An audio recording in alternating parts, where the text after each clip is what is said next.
I am Nicole Marie Finch, and as promised, I am here to talk to you about mindset.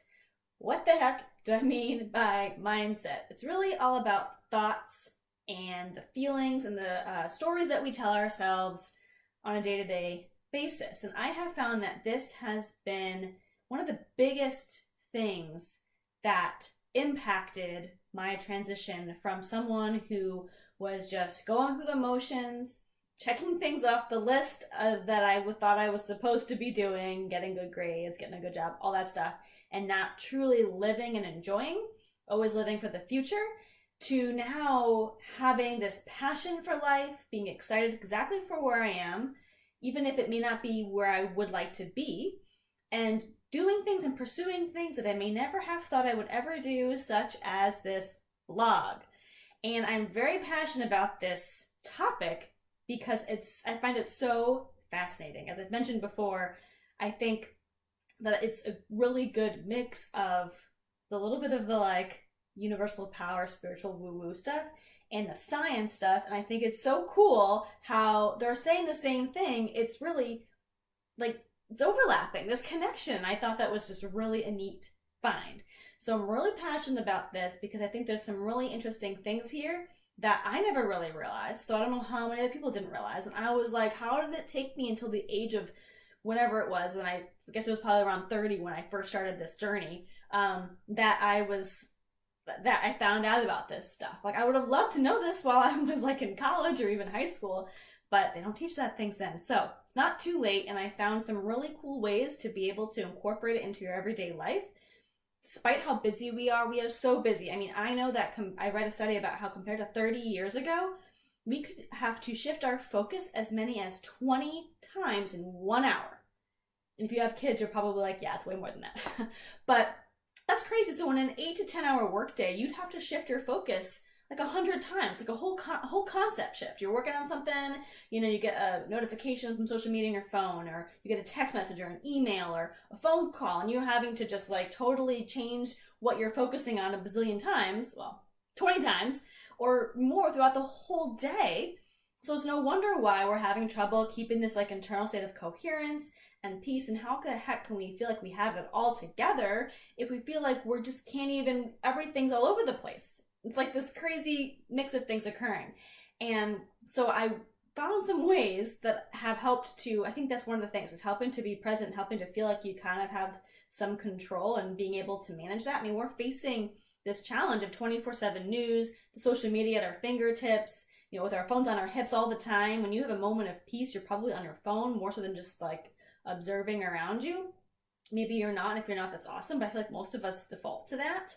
So it's just a whole different world that our brain has never really had to deal with before. And so I find it so crazy that more and more people I talk to, they are unhappy, but they don't know why. They feel like they just can't catch a break, but they don't know why. And they don't know really what they would want because they haven't had the time to really observe and listen. And I think that it's really interesting to know what's happening in our brains. What is going on up there? What are these stories that we're telling ourselves and why? And I found some really interesting information that when I first heard it, I was like, it was mind-blowing.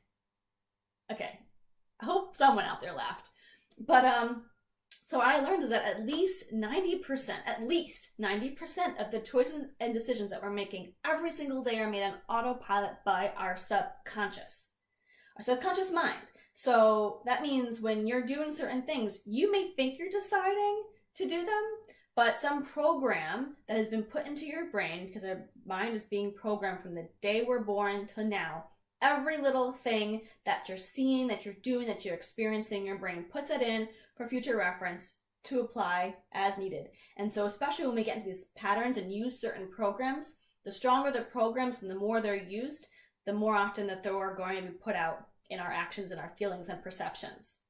So not only are we all distracted and taking all of these things into our head, so we have to be on autopilot all the time because we've got so many things going on. So what the heck is, what's driving the autopilot? Who is in charge of that? And that's your subconscious. So what's going on in our subconscious that's putting things out there? And that's where it starts to get a little bit interesting, because you might think you get stuck in certain habits or you have this, you just always feel kind of a bit like down and negative, and things just never seem to go your way. And let's think about who's driving that. What's going on in that subconscious? And here I thought this was really the mind-blowing moment, was that as much as 77%, so over three quarters, as much as 77% of those programs that are in there in our subconscious are based on programs that were counterproductive, harmful, or work against us, and are just simply not true.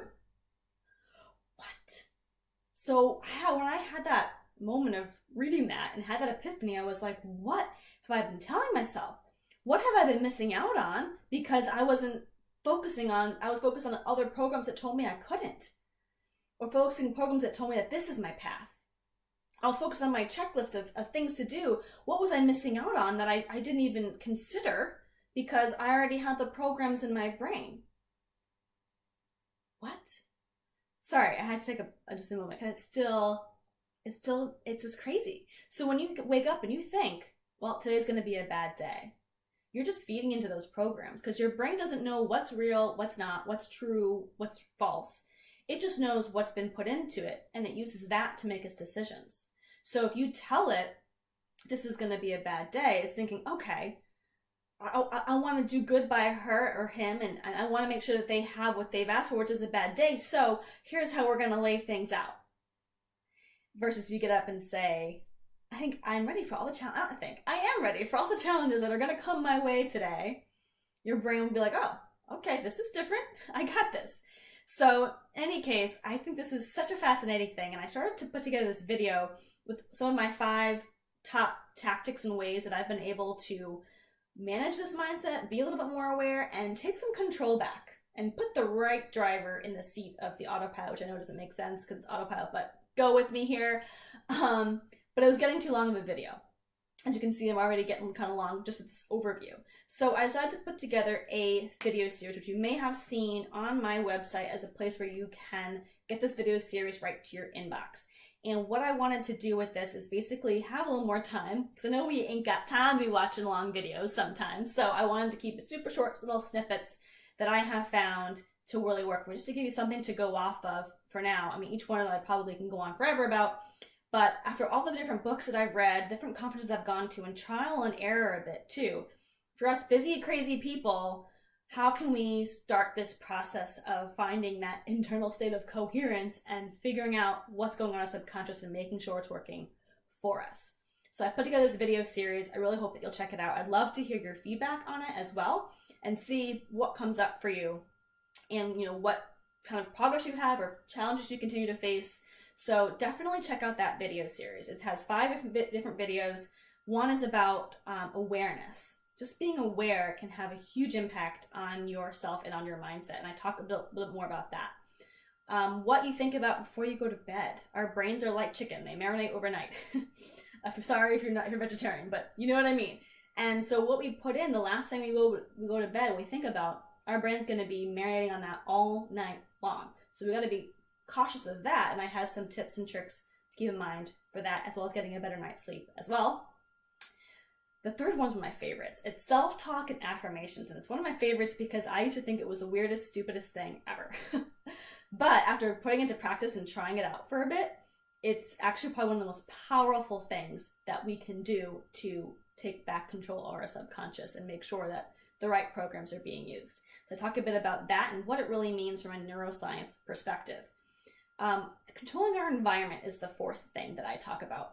And that's a little bit more of a tougher one in some ways, because it sounds like how can I can only control so much about what's happening around me, but I do provide some tips and ideas for people who to be able to incorporate. It can be done, and I know that there are some challenges in that, but I provide some of the ways that I have found to really work, and they all kind of build on each other, so make sure you watch them in order. And then the last one is meditation, which can be tough for some people. I know for myself, I was like, I can't, this is ridiculous. I'm not focusing here. And I also don't have 20 minutes to sit on my pillow and find that quiet. So I provide a neuroscience perspective. If you use it for spiritual practice, that is an awesome thing as well. You can do both. But I found a way to really incorporate meditation in a way that the everyday average Joe non-enlightened person, not even spiritual. It could just be as a scientific perspective, a way that you can incorporate it into your everyday, and you don't have to spend tons of time. It's a really quick way, and I provide some tips on that as well. So I think that really will tie everything else together, and I talk about why in those videos. So I highly recommend checking them out. Love to get your feedback, and I'd love to see how they work for you. I know that they have had the biggest impact for me, and I hope that, perhaps maybe they'll have a good impact for you if you're facing some of these same challenges that I have. So that is my video for today. I thank you so much for tuning in, so much for subscribing. And if you want to make sure you don't miss out any of my future videos, which I'm going to get more into more on some of these fun little nuggets, I have all sorts of ideas, but I'd love to hear more from you if you have ideas as well. Please feel free to enter your information, and I'll make sure that you are kept up to date with all the good stuff that I'll be putting out there every week. And again, thank you so much. And I've decided to use this really cool, fun tagline, which you may have seen on my website, which is, life is chaos, so we just have to have fun with it. That is my mantra that I say to myself every day, so why not use it here too? Thanks so much for tuning in, and I will see you again soon.